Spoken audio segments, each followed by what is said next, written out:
So this is the map. This is really hard today because A lot of people.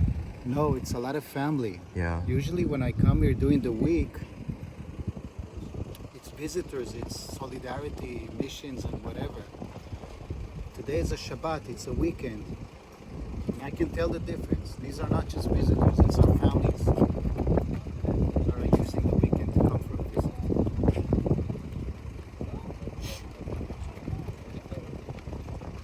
Okay, are we good with the sound? Yes, we are.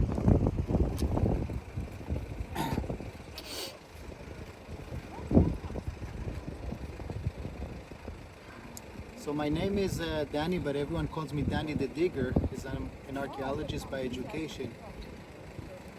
And I became a popular tour guide, but I never thought that I would be doing tours and presentations of war topics. But this is Israel, and we have to face reality, which includes also wars, and in this case, the biggest terrorist attack in the history of our nation.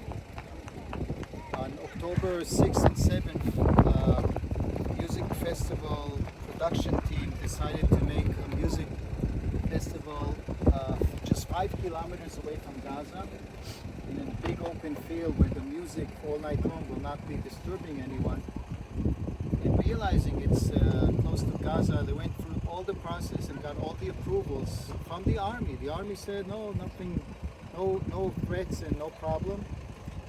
And they still had 40 policemen recruited, their own security team. Everything was done by the book.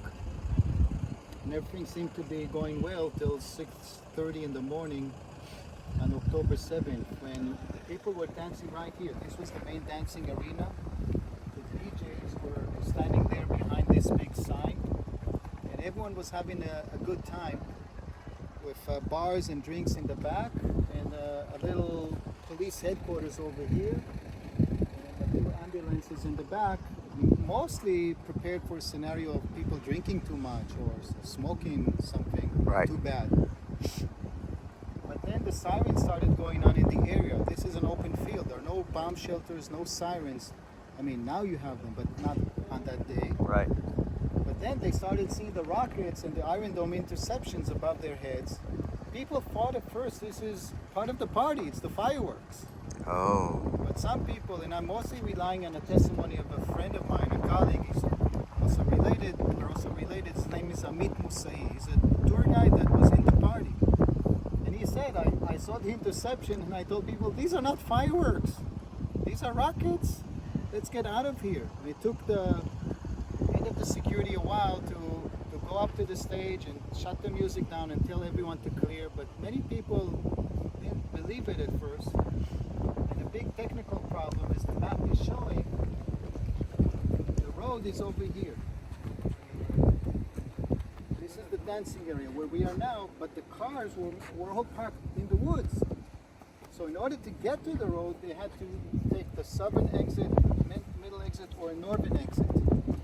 And these exits proved to be clogged very quickly by Hamas, getting hold of the roads and just shooting at the cars or firing at them and clogging the exits.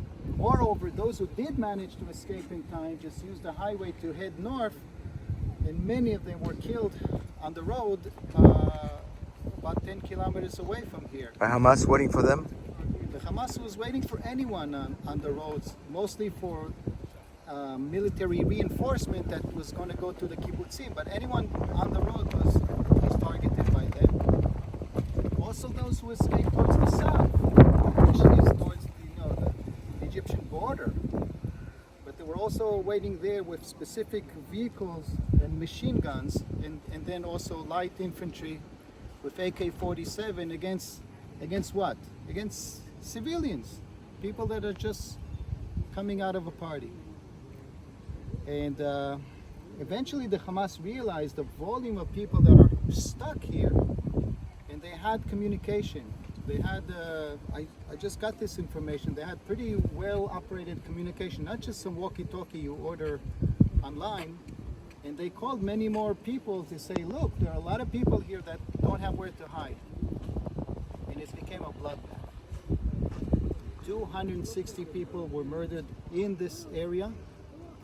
Another 105 of the people partying here were murdered on their escape, and 43 were kidnapped, of which only a few were released, because the main release in November were children and elders, not the age group of the people staying that were partying here. How many people total at the festival? We don't know exactly, but the numbers that I read were between 3,500 to 4,400. So I say 4,000. You have to understand, it's not like a show with a ticket. Right. There were people showing up, there were certain people joining in through the night. But let's say the assessment average give the number of 4,000 participants, which means, by the way, that 90% survived. 90% managed to get away. But because it's such a big number, the total numbers, 400 people either killed or kidnapped in one morning, it's horrendous. It's horrible. It's People massacre. that just came to an open air music festival, nothing more. It's not people in military or anything like that. It's a horrendous terrorist attack. Now today you have memorials of the people that were murdered or kidnapped. Each sign is marking two different figures. I've done a lot of studies to the best of my ability for each and one of those stories. Here, Olivier was murdered with his sister. There were also eight couples of siblings, brothers and brothers, or brother and sister. This is just one of them, and each one of them is a whole life.